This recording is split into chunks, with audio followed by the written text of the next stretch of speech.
Assalamualaikum warahmatullahi wabarakatuh. Perkenalkan, saya Yolina Pilah dengan NIM A1D1211026. Pada video kali ini, kita akan membahas mengenai teks narasi. Adapun materi yang akan kita bahas yang pertama adalah unsur-unsur teks narasi, langkah membuat teks narasi, dan jenis-jenis teks narasi. Yang pertama, unsur-unsur teks narasi. Yang pertama, tema. Tema adalah gagasan atau ide pokok pikiran sebuah cerita. Yang kedua, latar. Latar adalah tempat atau waktu kejadian yang menjelaskan di mana dan kapan peristiwa dalam cerita itu terjadi. Yang ketiga, penokohan. Penokohan adalah karakter dalam sebuah cerita berdasarkan watak. Contohnya protagonis, antagonis, dan tritagonis. Yang keempat, pola penyampaian peristiwa. Kelima adalah sudut pandang sebuah cerita. Selanjutnya, langkah-langkah membuat teks narasi. Yang pertama, mencari dan menentukan tema serta amanat yang diinginkan atau disampaikan. Yang kedua, menentukan sasaran pembaca.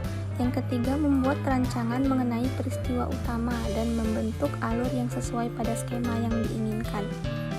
Yang keempat, merangkai urutan peristiwa utama menjadi beberapa bagian seperti pembuka, perkembangan, dan akhir.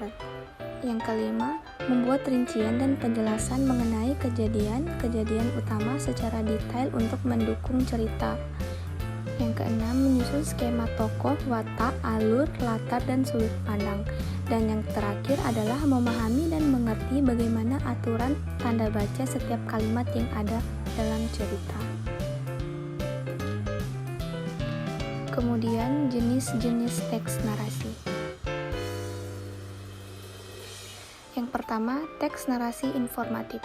Teks narasi informatif adalah karangan yang bertujuan untuk menyampaikan sebuah informasi dengan tepat mengenai suatu peristiwa atau kejadian. Yang kedua, teks narasi artistik. Karangan narasi artistik adalah sebuah karangan yang menceritakan suatu kisah atau peristiwa yang bertujuan memberikan pengalaman estetis pada pembacanya. Yang ketiga, teks narasi sugestif. Teks narasi sugestif adalah teks narasi yang menceritakan sebuah peristiwa atau kisah dengan maksud terselubung kepada para pembaca atau pendengarnya. Nah, adapun salah satu contoh dari teks narasi adalah cerita bawang merah dan bawang putih. Sekian pemaparan materi dari saya. Wassalamualaikum warahmatullahi wabarakatuh.